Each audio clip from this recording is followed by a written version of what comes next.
हाय, मैं हूँ हेजल। आज की एक्सप्लेनेशन है न्यू कोरियन ड्रामा आइसलैंड के एपिसोड 1 की। And if you like my video do like share and subscribe. ड्रामे के स्टार्ट में हमें एक जगह तमारा का इन्फॉर्मेशन दी जाती है। तमारा में गॉड, इंसान और शैतान एक साथ रहते थे और ये बताया जाता है कि ये ज्यादा दिन तक नहीं चला। गॉड और इंसान आपस में टकरा गए, जिसकी वजह से वहाँ पे लड़ाई झगड़े और फसाद शुरू हो गया। और इस लड़ाई में गॉड के 46 बच्चों के ब्लड को सील कर दिया गया था, जिसके बाद ये सब झगड़ा रुक गया। इसके बाद हम देखते हैं कि जंगल में एक न्यू कपल फोटोशूट के लिए आया हुआ होता है और उनका फोटोग्राफर उनको इस जंगल की हिस्ट्री और कहानियां सुना रहा था। वो कहता है कि सुना है कि मॉन्स्टर को हेल्स गेट से आने से रोकने के लिए गॉड ने अपने 46 बच्चों के स्टैचूज बनवा दिए और उसे डोल हैरुबांग कहते हैं। और उन्होंने वो गेट को बंद कर दिया और वो डोल हैरुबांग कहीं नहीं इसी जेजू आइसलैंड में है। और वो जितने भी स्टैचूज बने हैं वो 46 से ज्यादा हैं, क्योंकि गॉड ने असली डोल हैरुबांग को छुपाने के लिए नकली भी बनवाए। और वो लोग बातें करते हुए काफी अंदर तक डोल हुबैंग के स्टैचूज के करीब आ गए थे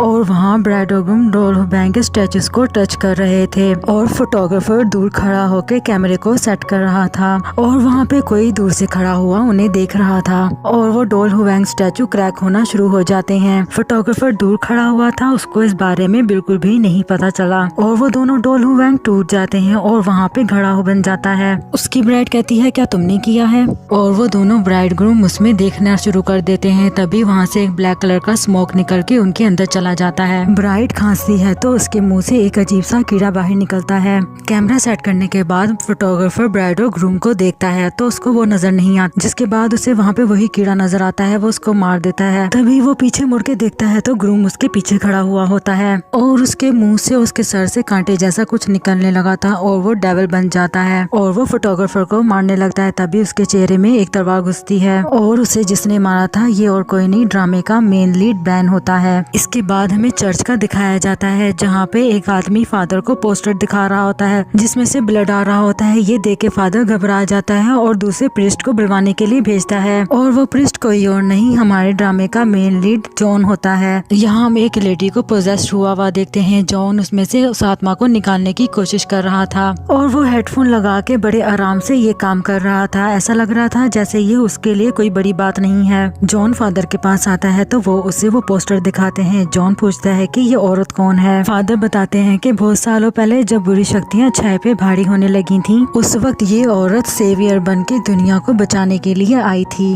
और वो अपना मिशन पूरा करने से पहले ही मर गई थी। और जिस आदमी ने उसे मारा था वो अभी भी जिंदा है और उसी जेजू आइसलैंड में कहीं पे है। दुनिया में बुरी शक्तियाँ बढ़ने वाली हैं। फादर बताते हैं कि उन लोगों ने काफी पहले एक नया सेवियर ढूंढ लिया है और वो उस पे नजर भी रखे हुए हैं। वो बताते हैं कि उस लड़के की किस्मत अब उसे उसी आइसलैंड में लेके जाएगी। इसके बाद फादर जॉन को उस लड़के की हेल्प करने के लिए आइसलैंड में जाने के लिए बोलते हैं ताकि वो दुनिया को प्रोटेक्ट कर सकें। इसके बाद हम ड्रामे की मेन लीड वॉन मी हो को देखते हैं। वो वहाँ पे एक पेंटिंग के बारे में एक्सप्लेनेशन दे रही थी और वहाँ पे बहुत ज्यादा रिपोर्टर्स भी थे। उनमें से एक रिपोर्टर ध्यान होटल के बारे में कुछ पूछता है। मिनहो कहती है कि हम ये सारी महंगी पेंटिंग्स ध्यान होटल के रूम्स में रखने वाले हैं ताकि हमारे हर कस्टमर्स इन पेंटिंग्स को अच्छे से एंजॉय कर सकें। इसके बाद हम देखते हैं कि मिनहो अपने सेक्रेटरी और बटलर के साथ डिनर कर रही होती है और वहाँ पे उसकी आंटी ध्यान होटल की जो ओनर थी वहाँ पे आती हैं। वो बहुत ज्यादा गुस्से में होती हैं और उसे कहती हैं कि मुझे अपने ही होटल की न्यूज आर्टिकल्स में से पढ़ने से पता चली है। मिनहो उन्हें बताती है कि ध्यान होटल ही ऐसा है जिसकी न्यूज हर साल नेगेटिव ही होती है, जिसकी वजह से मुझे इन सब में इन्वॉल्व होना ही पड़ता है। उसकी आंट कहती है कि मेरा होटल है, मुझे इसकी फिक्र करने दो, तुम इसमें ना पड़ो। जिसपे मिनहो बताती है कि ध्यान होटल्स के 40% शेयर ध्यान ग्रुप्स के हैं, जिसमें से 25% मेरे डैड के हैं और आपके 17% हैं और मेरा 18% है और मैं अपने dad CEO Jeon Buk Hwan की सक्सेसर हूँ, तो इसी वजह से मेरी तो फिक्र करना बनता है। ये सुन के उसकी आंट गुस्से में वहाँ से चली जाती हैं। इसके बाद हम देखते हैं कि मिनहो कहीं से आ रही होती है तो अचानक से एक कार उसकी गाड़ी के सामने आके रुक जाती है। मिनहो का सेक्रेटरी उनको जाके देखता है तो अंदर से गुंडा स्टाइल दिखने वाले लड़के निकलते हैं और वो लड़के उसके सेक्रेटरी से बहस करने लगते हैं और इस सिचुएशन को संभालने के लिए मिनहो गाड़ी में से खुद निकल के उन लड़कों से माफी मांगती है और अपने सेक्रेटरी को भी माफी मांगने के लिए बोलती है। जिसके बाद वो लड़के मिनहो की सेक्रेटरी के साथ बुली कर रहे थे। ये देख के मिनहो उस लड़के की खुद ही धुलाई कर देती है और दूसरा आदमी उसकी वीडियो बना रहा होता है। मिनहो को इन्फॉर्मेशन नहीं होती और वो मिनहो को जानबूझ के प्रोवोक कर रहे थे ताकि कुछ ऐसी वीडियो बना सकें। जिसके बाद वो वीडियो वायरल हो जाती है और हर न्यूज में, हर चैनल पे यही दिखाया जा रहा होता है कि ध्यान ग्रुप के CEO की बेटी बीच सड़क में लोगों को असॉल्ट कर रही है। ये न्यूज सुन के ध्यान ग्रुप के स्टॉक प्राइस गिरने लग जाते हैं। जिसके बाद मीनू अपने डैड के पास जा रही होती है तो रूम में से उसकी आंट निकल रही होती है। मीनू कहती है ये आपका काम था, तो वो कहती है मुझे लगता है कि तुम्हारे आसपास बहुत से दुश्मन है, तुम अंदर जाओ, CEO बहुत ज्यादा गुस्से में है।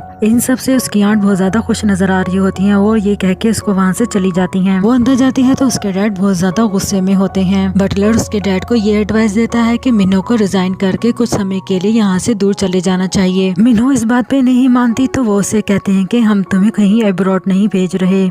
जिसके बाद वो वहाँ से गुस्से में चली जाती है। इसके बाद हम देखते हैं कि बटलर उसकी फाइट की तारीफें कर रहा होता है और उसे कहता है कि तुम्हें कुछ समय के लिए जेजू आइसलैंड में जाना है और वहाँ स्कूल में तुम्हें वॉलंटियरिंग करनी चाहिए। जिसके बाद मीनू अपनी सेक्रेटरी के साथ जेजू आइसलैंड में पहुँच जाती है। एयरपोर्ट में रिपोर्टर्स उसके पीछे पड़ जाते हैं तो वो कीज लेके वहाँ से भाग जाती है। जिसके बाद वो एयरपोर्ट के बाहर जैसे ही फर्स्ट स्टेप रखती है तो एक अजीब सी एनर्जी उसके अंदर से रिलीज होती है और ये एनर्जी उसे फील होने के साथ दूर एक औरत को जंगल में भी फील होती है। मीनू को ये चीज बहुत ज्यादा अजीब लगती है जिसे वो इग्नोर करके पार्किंग लॉट की तरफ जाती है। पार्किंग लॉट में वो किसी को देखती है। जब वो देखती है तो वो वही ब्राइड होती है जिसको हमने स्टार्ट में देखा था। जब वो मीनू की तरफ देखती है तो वो डेमन बन चुकी थी और वो मीनू को देख के कहती है कि अच्छा तो तुम हो। मीनू डर के वहाँ से भागती है और वो डेमन भी उसका पीछा करने लगती है। मीनू उस डेमन से छुप रही होती है और उससे छुपते छुपाते वो भागती हुई एक ट्रक में जाके छुप जाती है और वो खुद को लॉक कर लेती है। तभी वो डेमन ट्रक में हाथ घुसाकर छेद कर देती है। जिसके बाद वो उसी छेद में से अंदर आने की कोशिश करती है और मीनू ये सब देख के चिल्ला रही होती है और वो मीनू के करीब पहुंचने ही वाली होती है। तभी वहाँ पे बैन आ जाता है। बैन बिजली की तेजी की तरह आता है, उस ट्रक में से उस डीमन को निकाल देता है और इसके बाद बान और डेमन की फाइट स्टार्ट हो जाती है और उस फाइट में बान जीत जाता है। वो दरवाजा खोलता है तो मीनू डर जाती है। बान मीनू को गौर से देख रहा होता है जैसे उसको पहचानने की कोशिश कर रहा हो और तभी मीनू की बॉडी से एक एनर्जी रिलीज होती है और वो वहीं पे बेहोश हो जाती है। मीनू को होश आता है तो वो होटल रूम में होती है। उसका सेक्रेटरी उसको बताता है कि वो उसे पार्किंग लॉट में बेहोश मिली थी और उस आदमी के बारे में कोई भी इंफॉर्मेशन नहीं थी जिसने उसे बचाया था।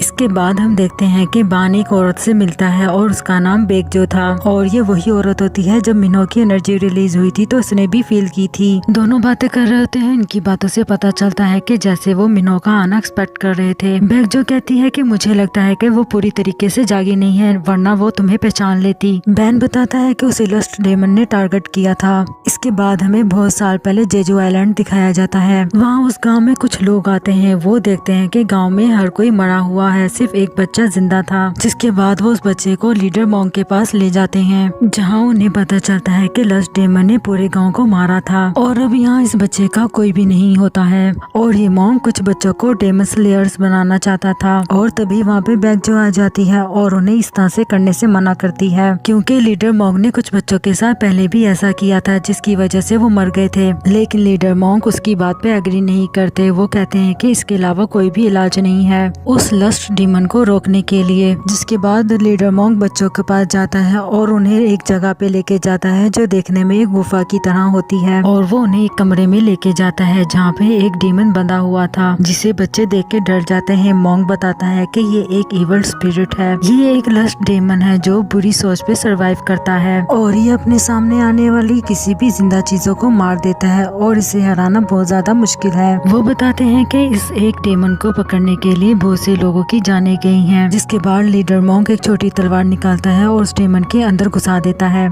जिसके अंदर से फायर जैसा ब्लड निकालता है जिसे मॉन्क एक कटोरे में ले लेता है। जिसके बाद वो सारे बच्चों को जबरदस्ती पकड़ के उस तलवार से उनकी बॉडी में छेद करता है और उसमें ब्लड डालता है और जिसके बाद मॉर्निंग में सिर्फ 2 बच्चे ही सरवाइव कर पाते हैं। मॉन्क उन दोनों बच्चों को कहता है कि अब तुम दोनों ही डेमन स्लेयर्स बनोगे। वो उन दोनों बच्चों में से एक का नाम बान और दूसरे का नाम गोंगटैन रखता है और इन दोनों बच्चों की बॉडी में डेमन का ब्लड था जिसकी वजह से वो आधे इंसान और आधे डेमन थे। और इसके बाद ये लोग इन दोनों बच्चों की ट्रेनिंग करवाते हैं डेमन स्लेयर बनने के लिए और तभी वहाँ पे बेगजो के साथ एक बच्ची आती है जिसका नाम वोंगजिन था। बान और वोंगजिन एक दूसरे को गौर से देख रहे होते हैं। इसके बाद हम मिन्हो को देखते हैं जो जेजू आइसलैंड में तामरा नाम की जगह पे रह रही थी और वो वहाँ तामड़ा हाई स्कूल में एक गाइडेंस काउंसलर के रोल में ज्वाइन करती है और वहीं पे उसे एक टीचर मिलती है जिसका नाम सुजिन था।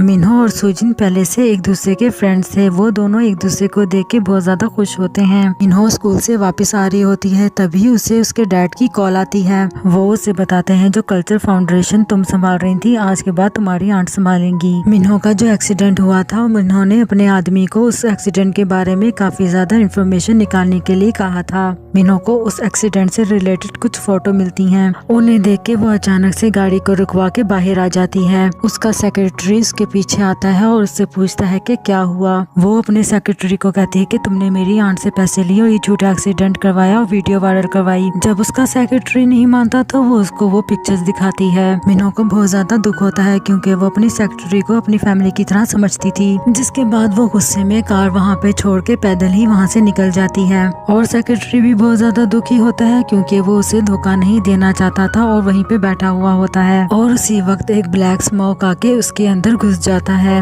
दूसरी तरफ मिन्हो किसी को कॉल करती है तो वहीं पे कनेक्शंस खत्म हो जाते हैं। जिसके बाद वो देखती है तो सामने उसका मैनेजर खड़ा हुआ होता है। वो अपनी अजीब सी आवाज निकाल के कहता है कि तुम यहाँ से नहीं जा सकती। जिसके बाद मिन्हो उसकी आंखें और हाथ देखती है। वो डेविल बन रहा होता है और मिन्हो पे अटैक करने लगता है तो मिन्हो उस पे किक मार के वहाँ से भाग जाती है। मिन्हो भागती हुई जंगल में चली जाती है। तभी वहाँ पे डेमन उसको गर्दन से पकड़ लेता है। वो डेमन मिन्हो को मारने वाला होता है। तभी वहाँ पे बिजली की स्पीड में बाण आ जाता है और वहाँ पे वो उस डेमन का हाथ काट देता है। और आगे नेक्स्ट एपिसोड में क्या होगा ये जानने के लिए मेरे चैनल को लाइक शेयर सब्सक्राइब करें। I need your support. Thanks for watching.